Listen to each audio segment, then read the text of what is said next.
Welcome into the world of international relations. आज हम liberal perspective से देखेंगे कि वर्ल्ड वॉर वन क्यों हुई और किस तरह लिबरलिज्म ने इंटर वॉर पीरियड के अंदर ख़ुद को इवॉल्व किया। अगर हम तारीख़ का मुताला करें तो ये बात हमें पता है कि जब फर्स्ट वर्ल्ड वॉर हो चुकी और दुनिया ने एक बहुत बड़ी हलाकत का सामना किया तो फिर दुनिया इस तरफ मुतवज्जे हुई कि जंगों को स्टडी करना चाहिए, इनका मुताला होना चाहिए और कुछ ऐसे प्रिंसिपल्स डेवलप करने चाहिए जिनके थ्रू हम कॉन्फ्लिक्ट्स को रिड्यूस कर सकते हैं। तो हमारे सामने लिबरलिज्म आया। लिबरलिज्म एक्सप्लेन करता है कि वर्ल्ड वॉर वन से पहले की जो सोसाइटी थी, जो इंटरनेशनल सिस्टम था, वहाँ कंपटीशन था, वहाँ नेशनलिज्म बहुत डोमिनेटेड था और वहाँ मिलिट्रिज़म था। मिलिट्रिज़म का मतलब यह है कि पॉलिटिकल इश्यूज़ के लिए फ़ोर्स का इस्तेमाल करना। कंपटीशन बहुत ज़्यादा था, बैलेंस ऑफ पावर बिल्कुल ख़त्म हो चुका था। तो वर्ल्ड वॉर वन हुई। अब जब ये जंग हो चुकी और फिर लिबरलिज्म के प्रिंसिपल्स डेवलप किए गए तो उसके अंदर पीस, कोऑपरेशन और इंटरडिपेंडेंस को प्रमोट किया गया और लीग ऑफ नेशन की बुनियाद रखी गई, जिसका बेसिक प्रेमिस जो था वो कलेक्टिव सिक्योरिटी था। लीग ऑफ नेशन फेल हो गई, सेकेंड वर्ल्ड वॉर को होने से रोक नहीं पाई। इसकी बुनियादी वजह उस टाइम का स्ट्रक्चर था, यानी जो बड़ी ताकतें थीं जैसा कि अमेरिका, उसने तो लीग ऑफ नेशन को ज्वाइन ही नहीं किया।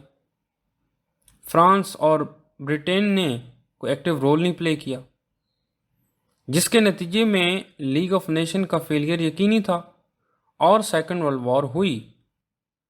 दूसरी जंग अजीम के बाद लिबरल्स ने जब मज़ीद अपने आइडियाज़ को रीविज़िट किया तो उन्हें ये बात पता चली कि फ़कत कलेक्टिव सिक्योरिटी से मामला हल होने वाला नहीं है,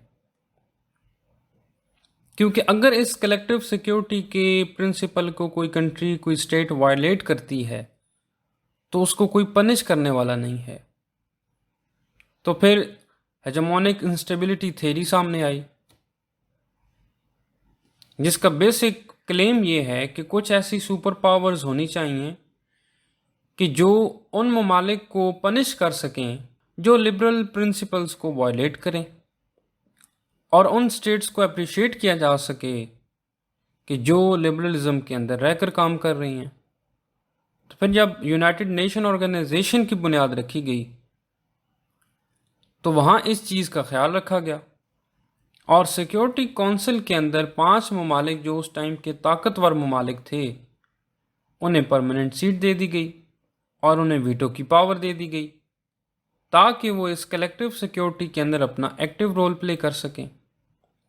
तो इस तरह लिबरलिज्म ने ख़ुद को इवॉल्व किया कि वर्ल्ड वॉर वन के बाद कलेक्टिव सिक्योरिटी का प्रिंसिपल सामने आया, लेकिन जैसे ही सेकेंड वर्ल्ड वॉर हुई तो उन्होंने ख़ुद को रिपेयर किया, रिविज़िट किया और इस नतीजे पर पहुँचे कि फ़कत कलेक्टिव सिक्योरिटी काफ़ी नहीं है, बल्कि हमें कुछ ऐसे हेजेमोनिक कंट्रीज़ चाहिए, कुछ सुपर पावर्स चाहिए जो इस अनार्किक वर्ल्ड के अंदर उन ममालिक को पनिश कर सकें कि जो लिबरल बेसिक प्रिंसिपल्स को वायलेट करते हैं।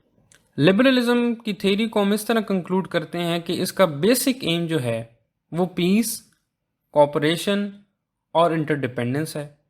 इसके मेंबर्स स्टेट्स भी हैं और नॉन स्टेट एक्टर्स भी हैं जो मिलकर काम करते हैं। डेमोक्रेटिक पीस थ्योरी के थ्रू आप दुनिया के अंदर जमहूरियत को इस्टेब्लिश करें और जंगें जो हैं वो कम से कम होंगी। तमाम तरह ऑर्गेनाइजेशंस जो हैं वो यूनाइटेड नेशन के अंडर काम करती हैं, जो एक लिबरल प्रोडक्ट है।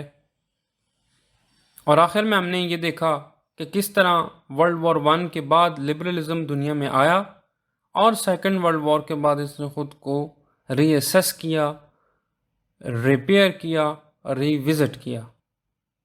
उम्मीद है आज की वीडियो आपको पसंद आई होगी। नेक्स्ट वीडियो में हम रियलिज्म का आगाज़ करेंगे। तब तक अपना बहुत सारा ख्याल रखें। बहुत शुक्रिया।